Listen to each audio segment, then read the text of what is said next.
We're live. Fantastic.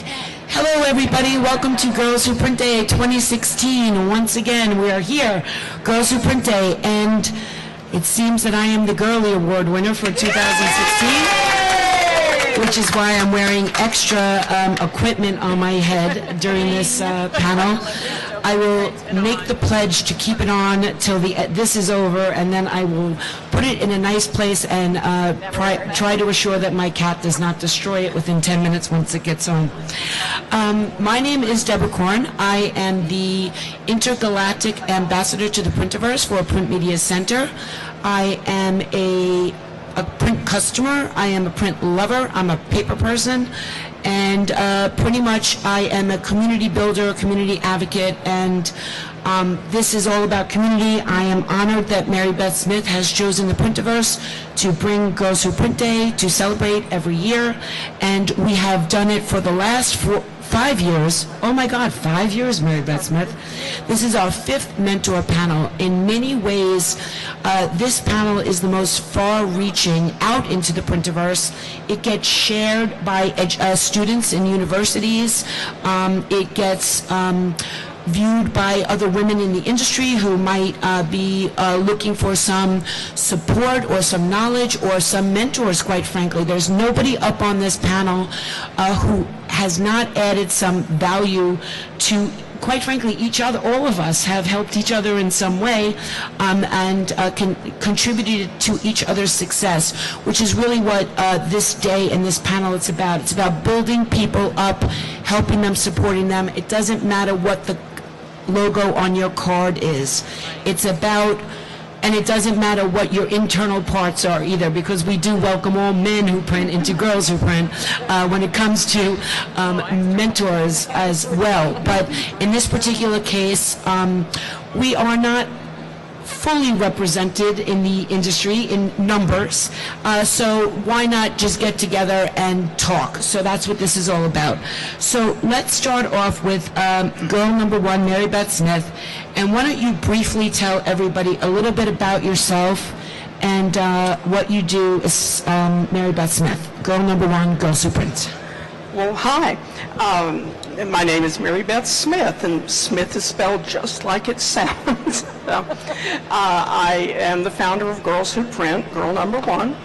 I have been in the printing industry for, 20-something years. I've been a marketer for longer than that, and I am about to make a career transition. So I actually will be available for consulting or for other thoughts that anyone might have, so feel free to contact me. I love this industry since I was a child. I've loved paper and words and print. My first BFF, Margot Carley, Margot, I'll make sure you see this, in Hurst, Texas, when she and I would play in their breezeway. Every so often I would open the door to the garage, and in that garage was her father's printing press. And just the smell of the ink and this big press and the paper, I was completely fascinated by it. Never dreamed that this is where my career path would lie, because I majored in pipe organ. So you just never know. So that's who I am. Thank you so much. Hello, everyone. You say it better than me. My name is Chris Echevarria. Is that better? Echevarria. Echevarria. There you go. I was right. You have a name in there too. Oh. You've got to do the Divjack. So Chris Divjack Echevarria. So God bless you. Yeah, right. God bless you. I have been in the printing industry since I came out of college. I actually majored in a printing degree from Cal Poly, San Luis Obispo. So if there are any Cal Poly grads out there, yay! Yay! RIT's not bad either, I have to say. So I married one of those RIT grads, right? So he's in the audience. Yeah. Have had an amazing career, love being part of print, because print is where it all happens. And now as we tie together print with the outside world. I was on a fabulous panel yesterday where we talk about the Internet of Things. So for the young ladies in the audience, there's a lot of opportunity to bring print together with the Internet. And yeah, that's about it. Looking forward to being on this panel. Thank you for inviting me. Thanks so much, V. New to the panel, yay! Yes, it's my first time on the panel. Thank you for having me. I feel kind of unworthy of being on this panel. I'm V, and I've been in the paper industry for 12 years, straight out of college. And I am a print buyer. I buy a lot of print. Working for a paper company, we spend a lot of time printing and really stressing the importance of print on paper and how, you know, we're not killing trees, we're not bad people. And so it's really important for me to build these relationships with these people, because just like the print industry, the paper industry is equally male dominated. So it is also important for me to build the connections with women and really show our strength on that side. Thanks so much. And I'm sure Carrie needs no introduction, but Carrie Sherburne, everybody. Well, I probably do, but probably best known for the 3,000 plus videos that I've done with What They Think. You know, no, it's funny. You know, I walk into a place and I'm like, oh, I'm so happy to see you. And I'm like, do I know that person? You know? But no, it's been a great experience. And I started out actually on the user end in tech pubs and using the equipment, and then moved into selling the equipment. And now I just kibitz from the sidelines. So it's a well-rounded career. Yeah, it's been great. And it, you know, what also is in addition to more women in the industry, which has also been really rewarding for me as a Silicon Valley girl, even though I don't live there anymore, I consider myself a Silicon Valley girl, is seeing how the technology is all coming together. And what's really exciting for me is the ability to make print interactive. And if some of you want to stop by the HP booth, are there still books left? Oh, yeah, there are. Yeah, so there's an interactive book there called, oh, I forgot the name of it. Unsquaring the Wheel. Unsquaring the Wheel. That Carrie incorporates, Sherburne. I know, it's terrible. That incorporates video into the book, and so it's really exciting to see that happening as well, in addition to the print. Sandy has one. Yes, Oh, there we go. we have some, Yeah. And the authors will be over there signing books at certain times, so please stop by and see that and experience interactive print. Thanks so much. And also new to the panel this year, somebody who does amazing work for the print industry, Jules Van Zandt. Of course, it's on the other coast, but we allowed you to come over on this side. Oh yeah, well, yeah, it's a little bit of a ride from the left coast over on this way. But I'm Jules Van Sant. I am in Portland, Oregon, but I run a affiliate for PIA, Printing Industries of America. Cover Oregon, Washington, Idaho, Montana, Alaska, and Hawaii. I started my career out of college at an ad agency down in LA. I have a marketing degree. I've worked in screen printing, large format screen printing. I've worked in flexography. I've worked in lithography for a gentleman in the back of the room. I sold for him for a year.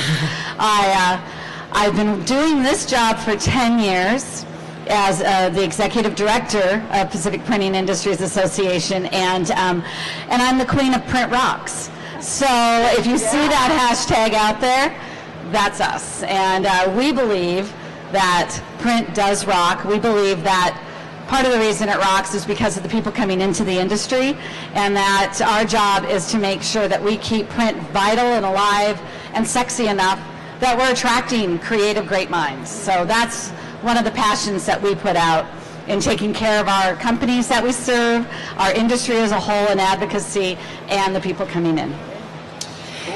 And next, a woman who apparently can keep a secret better than me, Pat McGrew, first recipient of the Girlie Award. You've done okay in the past. So I'm Pat McGrew.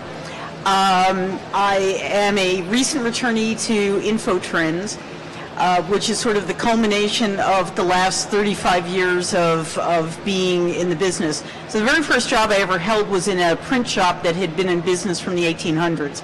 So there I learned hot lead typesetting, ultimately photo typesetting, stripping, press setup, running the press, cleaning up after the press, all of those thwhile I was in high school. I leveraged that into making my way through college as a typesetter. I detoured through TV news for a while. It was a momentary kind of thing. It's like it was a moment of weakness. I had a journalism degree. It seemed like the logical thing to do.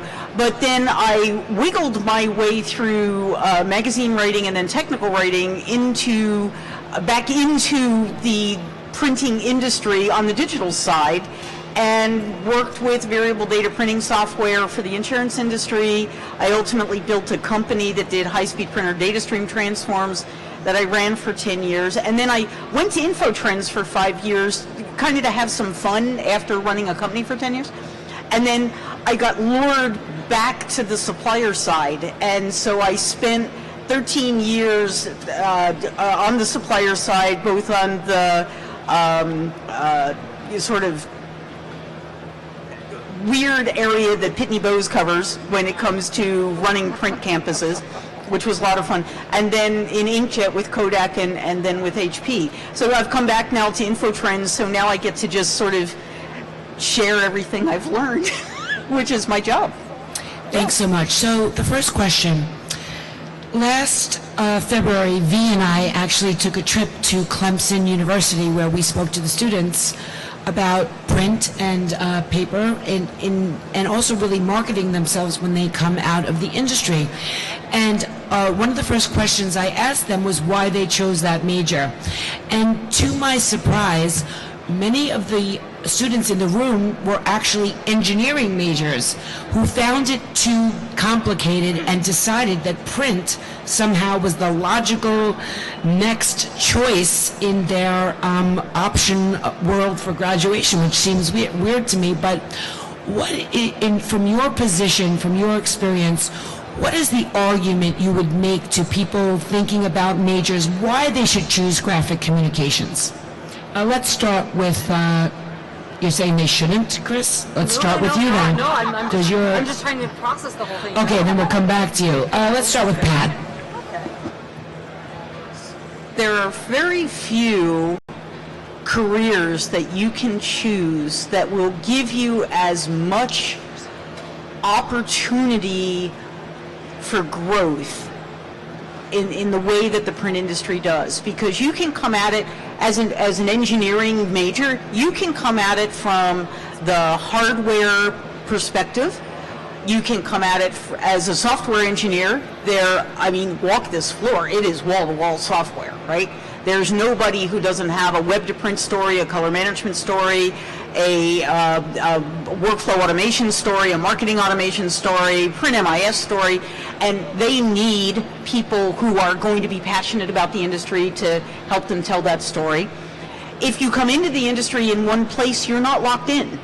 Because just because you might have come in as a software engineer for a print MIS company doesn't mean that you can't look outside and maybe find a home with a printer who needs a smart on-staff IT person. If you're a graphic arts person, just because you come in as the InDesign expert or the expert in design in general, doesn't mean that you can't grow into a marketing position, a sales position. Some of the best salespeople I know came into the industry doing something totally different, and then discovered that they could tell the story so well they were natural salespeople. Thanks so much. And we're actually going to skip to V only because she's closest to having graduated from college. That's the way it is. But you made the decision somehow shorter amount of time ago than the rest of us. So. I think, I agree with Pat, what she said, that there's so much opportunity. We have a lot of people who, unfortunately, in this day and age, do not go into a job that is reflective of their degree. So that I'm one of those. I went to school for political science. And Here you are. And here I am on the mentoring panel in the print industry. Yay. So I think that if if you come out of school and you have this expertise that gives you the opportunity to communicate and to understand the ways that people communicate with each other, whether it's social media or through websites or through print or whatever the case may be, it really gives you a unique opportunity to be able to provide your employer with these ideas on how to grow. And especially in the print industry, there are a lot of printers and paper companies, paper merchants who aren't necessarily embracing new ways of communicating with customers. And, you know, if you really want to attract a new agency as a printer, or if you want to attract new employees, you have to figure out how to change the way you talk about yourself so that they're actually attracted to you. So I think that this sort of fresh out of college can bring that new perspective that we definitely haven't necessarily had in the past. Thanks so much. Does anyone want to add something? Go ahead, Carrie. You know, one of the things I like about printing, you know, when I'm on a plane or something, somebody says, well, what do you do? I'm in the printing industry. They kind of glaze over. And, you know, but the sad thing is, and you say to them, look, you know, everywhere you look, there's print. And I'm going to quote two CEOs from our industry. Klaus Bolsa Schunemann, who's the CEO of KBA, says, says ink on everything. And his thing is, you know, you go into a Target or you go into a Walmart and there's nothing in there that doesn't have ink, including the receipt you get when you check out at the end.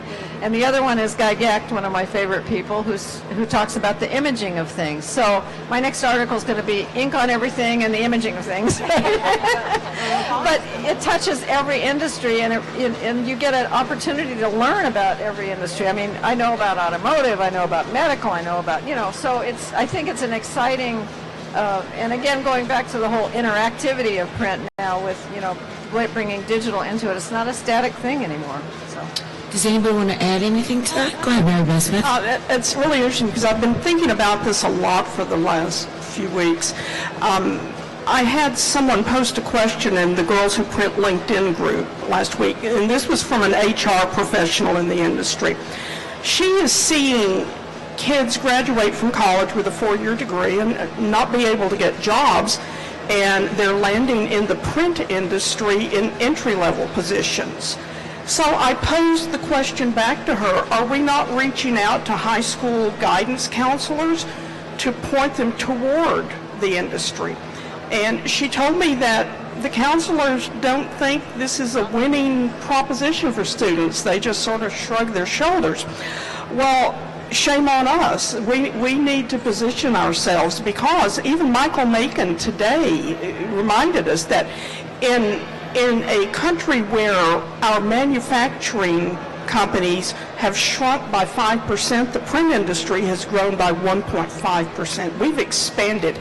So whether you're in high school trying to decide what kind of college program you want, or whether you're in college trying to decide what direction you want to go, you can find a job if you have technological skills and up-to-date training. You're going to find a job. Brian Regan from Centr International has told me many times that the bulk of his requests are for digital work. Is that correct? Yeah. So when companies are looking to hire, they are looking for people skilled in these digital technologies. So I think that's a very compelling reason. Thanks. Chris, or do you want to add? Yeah. So if I can just add something, since I seem to make such a unusual... I guess my voice carries. So to the points that everyone made here, this is an industry that allows you to make the changes that you can, and if you want to. I came out of college selling film and plates. Does anybody know what film and plates is? Okay, thank you. Right. But every year it's fewer and fewer, right? And yeah, we were strippers, and not the kind that people think. But don't call my friend film and strippers. Stripper. Thank you. Yeah, we know, right? I was a proud stripper. Okay. My husband was a stripper. Awesome. So with that, and now I am sitting in a marketing and I have a printing degree, but to come into marketing, to be able to do social media, do all the different things that we can do, because it really offers the variety. So I've been on the hardware side. I've been not so much on the software side, but I work for companies that have software. So there really is a lot of opportunities, and we need to talk about this with all of the young people that are out there. Thanks so much. So next question. I actually did a little research on this one. Author Janet Finch, which my mother's probably dropping on the floor that I mentioned the book, because I only watch television, by the way. Yeah, but the shows. Author Janet Finch said, "The phoenix must burn to emerge." What do you consider your biggest career failure? And what is the most important lesson you learned from that experience? Anybody want to start? Pat? Remember I mentioned TV news? So when I was growing up, I don't know, none of you are going to be old enough to remember a woman called Jessica Savage who was on NBC News, right? Blonde, good-looking woman, well put together. So when I was growing up, I was going to be Jessica Savage. That was my goal, because she did a lot of investigative reporting, and that was what really had my heart. So I went to school, I got the journalism degree, I convinced a TV station to hire me when I was still a junior in college to work weekends as a weekend news producer. I spent 2.5 years as a weekend news producer, and I occasionally got on camera, but I realized pretty quickly I didn't like that. But after doing it, and then being inside that industry and learning the compromises you have to live with that they don't teach you about in school, I realized I'd made this really violent mistake. And I very quickly started to leverage other talents, so I very gently exited into magazine editing and waved goodbye to TV news. And the thing is that I took a job for much less. I was out of college by then, and I realized that I couldn't live that way. So I took a job that paid significantly less than what I was making at the TV station just to get out, because I realized that I'd really screwed up. Thanks. Jules? Yeah? Oh, no, I don't. Yeah, wow. Karen, my biggest mistake was taking the microphone. Yeah, seriously. Next year we're going to put you like, so someone has to hand it to you like across the room. You're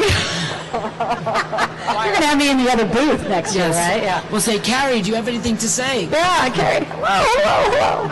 I think my biggest mistake is probably the best things that I've ever done is making mistakes. It was taking a chance. It was taking the knowledge that I had and going, I don't know a whole lot about that, but you know what? I might be able to learn it. And it's by making mistakes in every job that I've had in all the different fields that brought me to where I am today, and taking the job representing the printing industry, having an executive director title that I didn't even know what that meant when I took the job, okay? And I'd never worked in a nonprofit. And believe me, there was a lot of, why do they do it this way? And failing, lots and lots of failing. But through every single failure, I became more successful. And I think that as a woman in this industry, as anyone in this industry, the value is in trying and understanding that every experience takes you to the next place. And so without those mistakes, I wouldn't be where I am today, and I wouldn't be wiser. Thank you. Carrie? So my biggest mistake was leaving the industry. So after 10 years with Xerox, I went to a company that manufactured optical storage discs, and my biggest competitor was HP.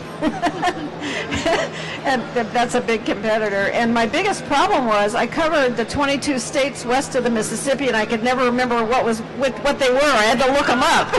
Kansas, which side of the Mississippi is that on? I don't know. But that being said, and I spent a couple of years there and then came back to the industry. But that being said, you always learn something. I learned from that mistake that I think I want to stay in the industry, and I also learned a lot of storage becomes relevant even to the printing industry. So, yeah, you bring something back. So.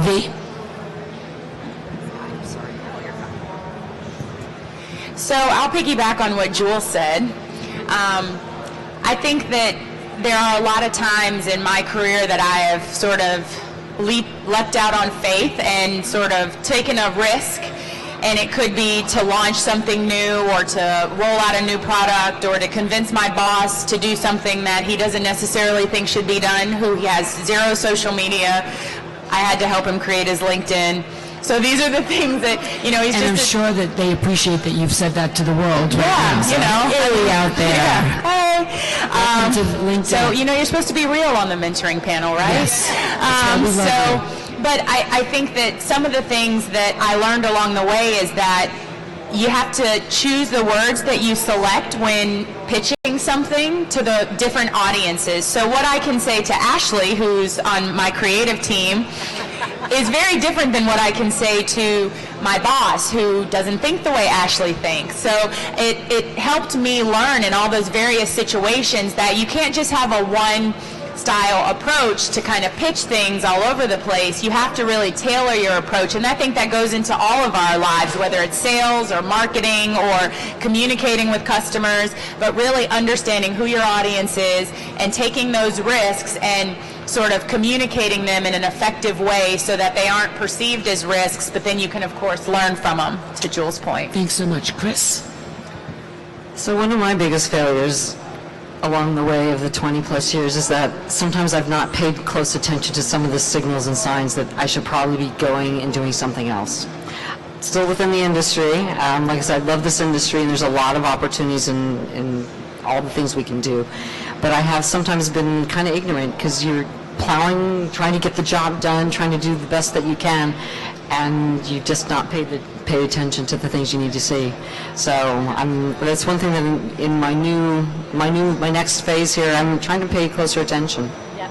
Thank you. Mary Beth Smith. Well, I am somewhat of a risk taker. I've recognized that about myself by now. There are mistakes, and I have made many. There are failures. I have made many. I have failed many times. Sometimes I thought I was about to fail, and it would turn around and be spectacularly wonderful. So you don't always know. But your question was about the phoenix rising from the ashes. That's mistakes, failures, and crash and burn. We've heard people talk about their mistakes, and I will tell you, I have had more than one crash and burn, but one in particular. I had a great job, making great money. A publicly traded company. It was sold, changed hands. I waited for my very large end-of-year bonus, took it, and left the company, as did many of the people in my division for the same reasons. We didn't like the direction the company was going. I felt like I would have no problem either setting up a consulting practice or finding a job. I was in my early 50s at the time. I didn't recognize just how serious a problem ageism can be. I was out of work for almost 2 years, and there was a point where I could see you're going to run out of money. I was single. There wasn't anyone else supporting me, and it was terrifying, completely terrifying. And what I learned was that you always, always, always have to push back against adversity. If you want to rise from your ashes, and each of us has an ashes story somewhere, if you want to rise from that, you have to push back against it. That is not something that happens by itself. A plant doesn't grow from a seed without pushing back against the earth to bloom. The phoenix doesn't rise from the ashes without pressure, without exertion. You will find out who you are more from pressure than you will from things that go smoothly. So it was not immediate. It took some time for me to recover from that. It was very deflating. It's very difficult on your ego, on your sense of, I'm a capable person. So if someone were to walk in and see me sitting on the floor on a Saturday morning bawling my eyes out, they'd say, she's crazy now. She can't be trusted with anything of any importance or any responsibility. But Even though you may go through difficult emotions, you separate your emotions. Vent them out if you need to. But always, always, always, say it with me, push back. I want you to say that. Push back. Push back against adversity, whether it's illness, whether it's career, whatever it is that's going on with you or may go on at some future point. Push back against that adversity, and you will be a phoenix, and you will rise from Thank the you, Mary Beth ashes. Smith. So, one of the pinnacle reasons I'm sitting here right now is because 8 or so years ago, Pat McGrew decided to invest her time in me. I'm still not sure why, but I'm very grateful for it. She taught me very quickly to say yes to everything and work it out later, which is pretty much the reason I'm sitting here right now, quite frankly, and in all honesty. However, if you're just starting out your career, more likely you have to create your own opportunities that will eventually open doors that will lead to that yes. So my question is, in our ever-evolving, constantly changing print and marketing industry, how can those just entering see a clear path through the trees? And what are the signs that a pivot is required? Anybody want to start? Chris will start. I'll start. Are you going to start? I'm probably the most recent pivoter, I guess, up here, right? So I just came from a competitive company, but I'm going to say that it's because of the faith and the belief of people that are on this panel, because mentorship is huge. I have people who've walked into my life in many, many different ways and said that you can do this, but always know that you have to have a plan B, right? This, if you would have asked me 6 months ago if I'd be sitting here, I would have said no, right? But 5 months ago, I was a trooper. No, I was, 2 months ago, we were getting ready. So pivot, understand that you need to be able to say yes to the points that you just made, Deborah, because you want to be able to. But as a young person in the industry, you kind of wonder, am I going to make this and make this my career? Say yes, try to take the opportunities, and then understand that you need to find those points and the people in your lives to help you make those pivot points happen. So Pat McGrew and I have been dear friends for a long time. We worked together at Kodak, so just a little bit of history.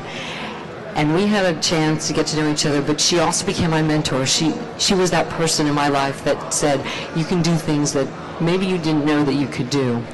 You need to find those people in your lives as well, whether it's your family, but look for the people in the industry. This is about the industry and what you can do in this industry. Carrie Sherborne is the other person on this panel. I have 2 mentors sitting here on the panel with me, which is a phenomenal opportunity. Look for those people, especially you young ladies out there, and you gentlemen as well. Anyone who's out there who needs some direction, and there's Dr. Joe back there. Like I said, I've had a lot of great people in my life. Mark Johnson, friends who also can help influence and decide, and help you decide in some of those hard decisions. Jules? Going back to people getting into new positions in companies, I have 3 kids, 27, 20, and 20. I'm 19. Sorry, I'm making my kids older than I should. I'm kind of in the thick of helping guide what decisions and direction, and trying to help them to navigate that.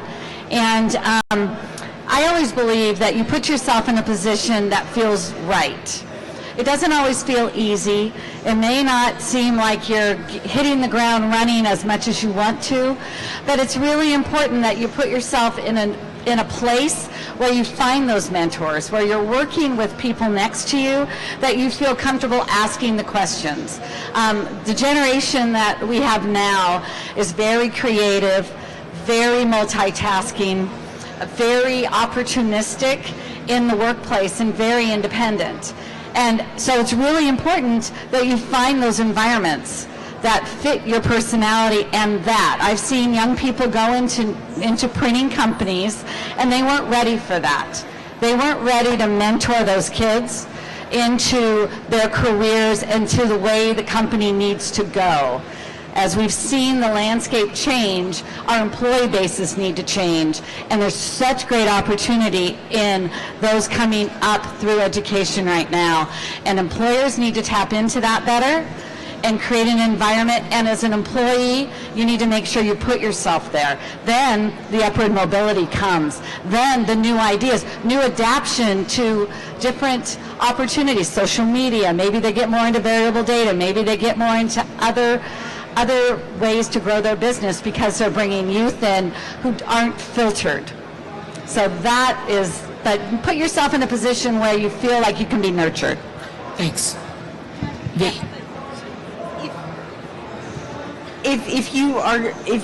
Especially when you're early in career, it's not a failure on your part to look for and ask for a mentor.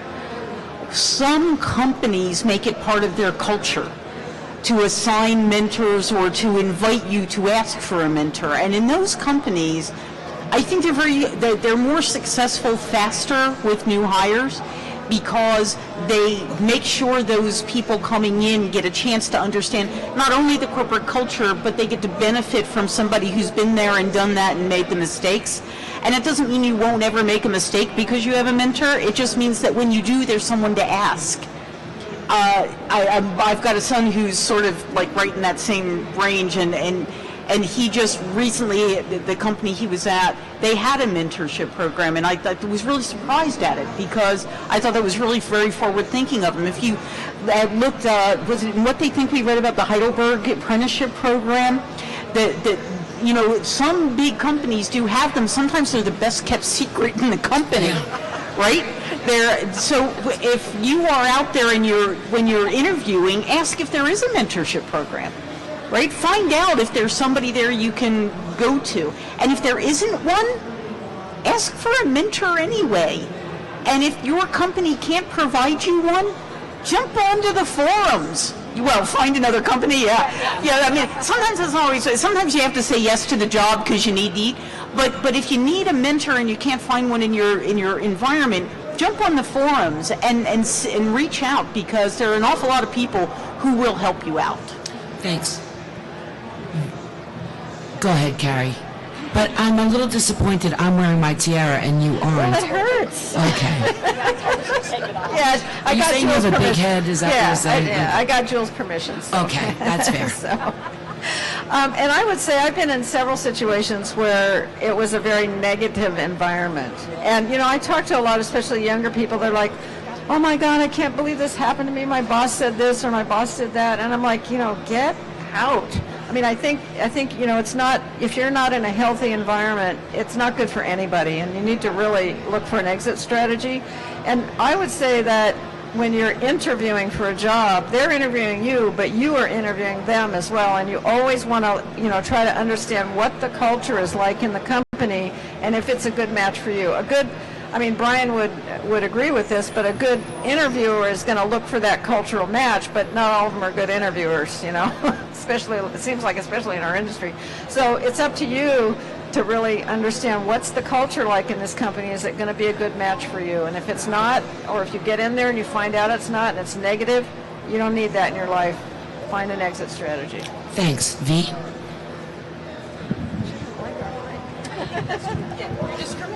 Yeah, you don't like our mic. Well, the other panel, she said these three use this one, these three use that one, so I'm just following instructions. I don't want Deborah to beat me up. So, I know, right? That's what you would break your tiara with, hitting Probably. somebody. With my tiara. Why aren't you wearing your tiara? Yeah. So I'll say that when I started working, I started at the bottom. And I think sometimes that's a really great place to start because it gives you the opportunity to learn so much. So I started in customer service at Weyerhaeuser at the time. And it helped me sort of learn every single area. I learned all of our systems. I learned all of our customers. I learned everything that we did. And so it gave me the opportunity that when I did go for that next position, I had that foundation of all of this sort of business and systems knowledge. And I actually did I'm a bit of an overachiever, which if you know me, you know that about me. I don't like to fail, so that question just kind of gave me heebie-jeebies over here because I don't like to, and it stresses me out sometimes. But when people see that fire and that energy in you, especially from a very, very early state with working in a company, it attracts leaders toward you. And so if I can encourage anybody, it's when you go in, don't sit back and just keep your head down and do your job and go home at 5 o'clock every day. You know, stick your neck out there, take those risks, you know, speak up. If you've got ideas, bring your ideas forward. People notice those things, and then leaders gravitate toward you, and then you end up with mentors who are better than the mentors that, you know, the corporations want to pair you with. You end up with leaders who want to take you under their wing and help you come forward, and that's exactly what happened for me. And I ended up with a mentor who was one of the highest people within our company, who actually took me under his wing and made sure that you're going places. And I believed it, he believed it, and because of my work ethic and everything I was willing to do and the places I was willing to step out on, I don't know if I should do that, 7 months pregnant, become the director of marketing. You know, I mean, like, I don't know, are you sure? So I think that sometimes you have to take a risk and believe that when people are rooting for you, they're rooting for you for a reason. You've shown them something. So. And that's exactly why I have you on this panel, V, and exactly why you're my peoples, you're my squad. V's in my squad. Squad goals, squad. Mary Beth Smith. Okay. Very quickly, everything you're hearing is on point. The only thing I would add is if you're earlier in your career, if you're an entry-level job or if this is your first job, you're really there to learn. So things may be uncomfortable or awkward, you know, just stay the course. If you despise the culture, then okay, make a change. Now, further on in your career, the signals that it's time to make a pivot, when you find yourself internally or verbally complaining about the same things over and over, that's a signal. It's time to make a pivot. It's time to look for a change. So just be conscious of what you're doing. But before you do that, that's when you want to rely on the mentors that you've developed. Don't just make a change without any thought to the future. You know, talk to some people, get a sense of making sure that your attitude is where it needs to be. Sometimes that's the issue. It's not them, it's me. So be aware of the signals that you're giving yourself. Thank you so much. I'm going to ask another question, and then we're going to take questions from the audience, and I just want to forewarn the students out there that you will be asking questions, so start thinking about them now. I can see your little name tags. I know who you are. But this is a discussion. It's not a lecture. It's not a demo. It's not a webinar. This is a chance to really talk. Bye, Dr. Joe. This is really a chance to get some information from a wealth of knowledge up on this panel. So the people who work in this booth will appreciate this question. One of my personal struggles is that I can go from 0 to there's probably a better way I could have handled that in about 2.3 seconds. Let me just see if any of my people are laughing. No, good. What is something that you all still struggle with professionally, and why do you think it's so difficult to get over? Carrie? Yours. I'm so old, you know, I've been doing this so long, I can't think of anything. You know, I guess for me, because I do a lot of writing, I guess for me it's like, you know, trying to keep motivated. You have to, if you're writing something, you have to be motivated, you have to be energized, and I'll tell you what, my backdrop to when I get a block like that, Candy Crush, Bubble Witch, do something, you know, needlework, do something different, walk away from it. But that's the hardest thing for me is, like, especially if I'm doing a project for a client that I'm not that excited about, just pushing myself to get it done. But I actually think that is way more topical and on point that you might actually realize, because motivation is what drives everything. And if you're not motivated, if you're not invested in that thing that you're doing, it's going to reflect. I mean, believe me, there are times I wake up in the morning and I'm like, the last thing I want to do is be happy on social media. I don't want to talk to any of these people. They're annoying me today. You know, they're putting stupid things in my inbox, and now I have to say to them, hi, I don't buy presses. I don't buy IT services. I just want to curl up with my cat. Exactly. Well, no, not my cat. He's bad. And by the way, I go to reality TV versus Candy Crush. But that was actually, it spoke to me, so thank you. Next, anybody? V. Yeah. I don't want to make anybody mad about the mic I select. So I'll say that my personal issue is I'm pretty intense, and and sometimes it can be perceived the wrong way. I know what I want, and sometimes I have pretty high standards, but I have high standards for myself, so I kind of expect that those who work around me have those same high standards, and it's taken me a lot of time to really tone that back because everybody isn't wired the way I am. So that goes back to earlier when I said knowing your audience and understanding people. It's taken a lot to really manage people and understand where they are in their space and how they respond to things. So that's something that I have really been trying to work on to ensure that, you know, you're not making people feel unappreciated or undervalued or like they don't know anything. And I think that when you have those scenarios, when you are uncomfortable in a situation, have the courage to say something. And if that's not received well, then you aren't in the right place if people aren't valuing your opinion and how you handle things. Thank you. Oh, absolutely. So I could have that problem. I could have the motivation problem I can also have the anxiety problem. And the anxiety problem, when you get into a situation that, again, is that next step up a little bit bigger than what you've done or that comfort zone, and you have to get through that anxiety. And the mistake is letting that anxiety stop you. Letting that anxiety make the voices tell you, no, maybe you shouldn't, maybe you can't, maybe you're not good enough. Maybe they're not going to like what you say. That's something that, you know, getting older, I'm super happy about getting older because that doesn't become as much a problem anymore, right? All of a sudden it's like, wait a minute, right, the sun still rises, the world still goes around, and people still think that, yeah, I do a pretty good job. So why am I letting that stop me from taking it forward? So I would say continuing to not let that fear stop you from becoming who you need to be. So, Benicia, everything that you said, I could have said, because I have, and I think to some extent everyone on this panel, we all have a passion about what we do that can come off very intense.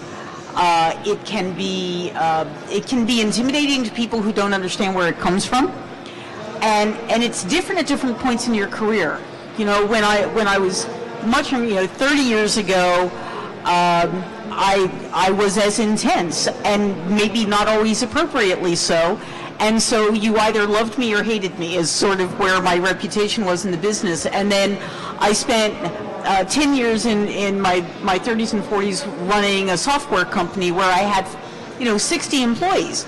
And you can't be that way when you've got 60 employees. So I had to learn, and I had some good mentors that helped me understand how to have those conversations and how to empower everybody and let them do their jobs and not try and do it for them and tell them how they're doing it wrong, and how to manage my partner, which was even more entertaining. And so you kind of mature a little bit, and then you get to a certain age. I'm a certain age, and then you get you get a little bit of permission to still be that passionate, intense person, and maybe not apologize. I have spent a fair amount of my life, trying to make sure that I was okay with people and having to apologize for being a little too intense. Deborah's been a victim of this occasionally, but no, mornings at breakfast. One time. Yeah, but mornings at Drupa. breakfast. One time at Drupa, Yeah, the only time. but nobody died. And in the end, so then you get to this age and you just, you find a comfort with yourself. And the goal is to find that comfort earlier than maybe I did or maybe some of the other people on the panel did. To get to where you know who you are, you can speak for yourself, you know what you know what you don't know, and you know how to ask for help appropriately, and you know how to empower the people around you appropriately. Would someone like to add to that, and then I'll take some questions, or just go right to the questions from... I'll add just Okay, very great. quick. And then, hopefully... Where's my sound guy?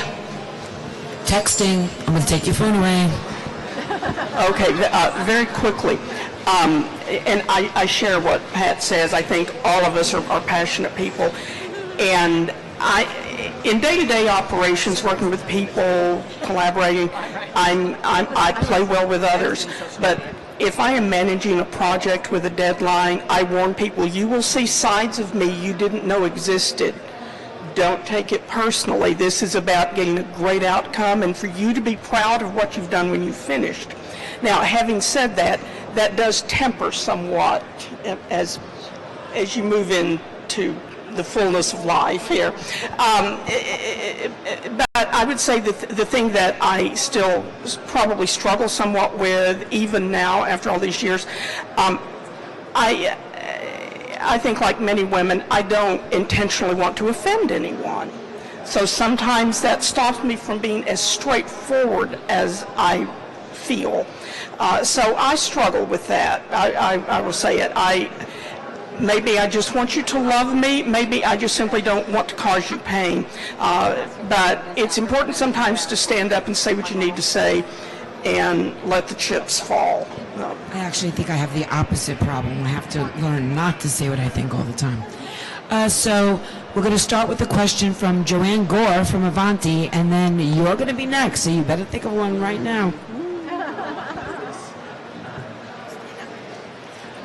Hi, I'm Joanne Gore. I'm the Director of Marketing from Avanti, and I can emulate with pretty much everything that's been said on the panel.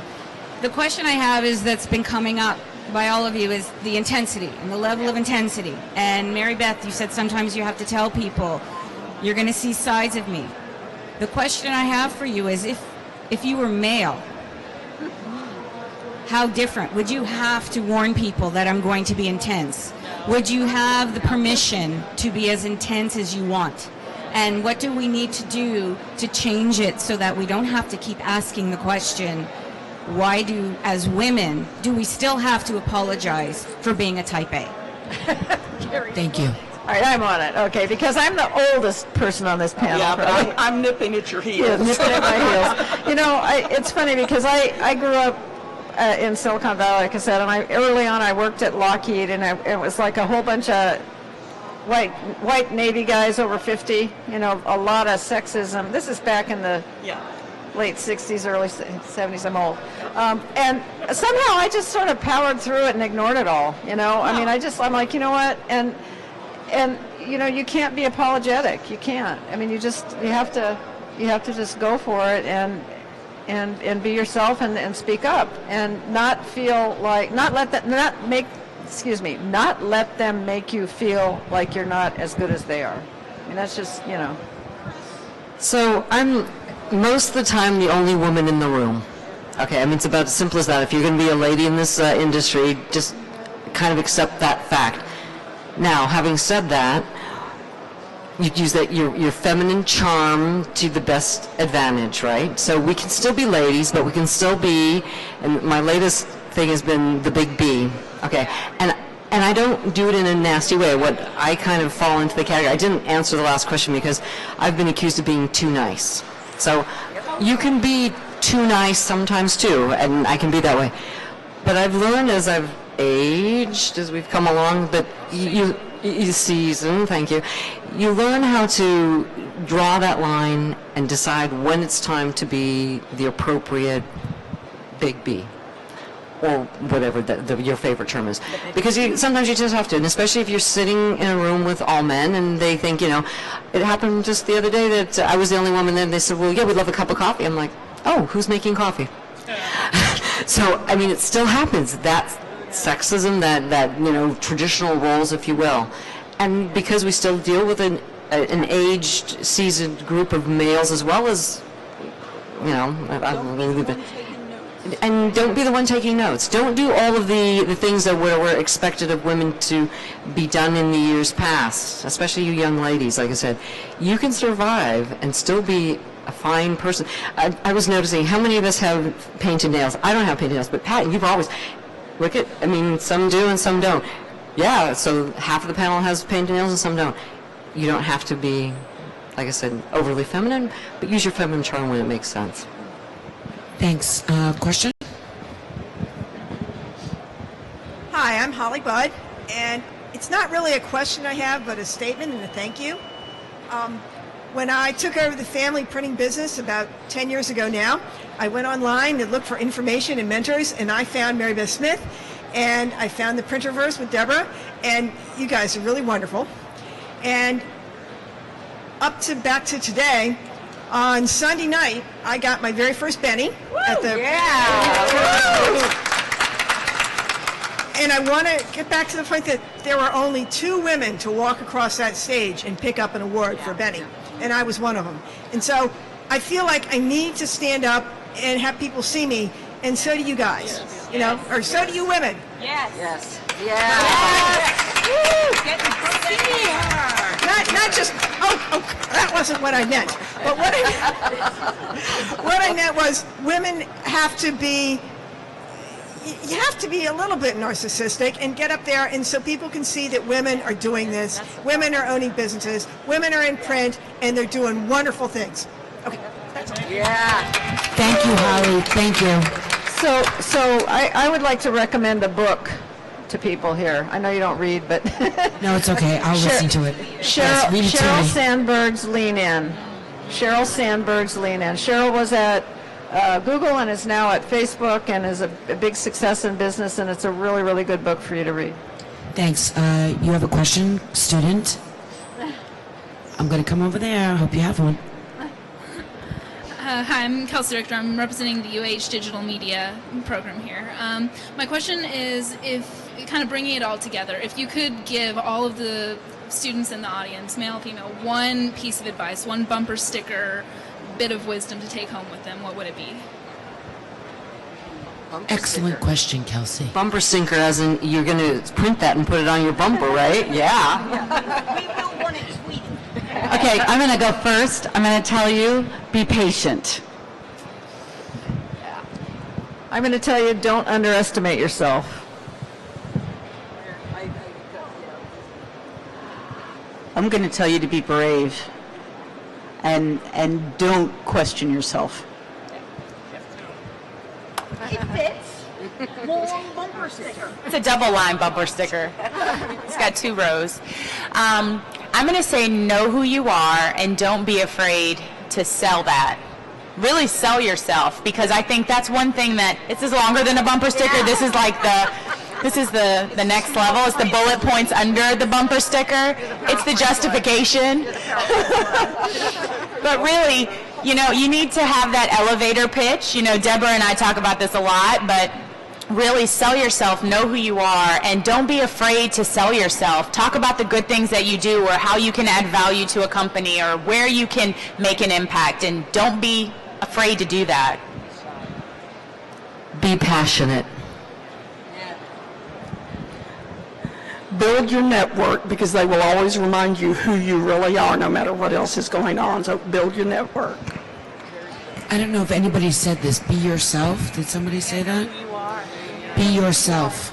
Don't change. Believe me, I always say I'm an acquired taste. People either get me or they don't get me.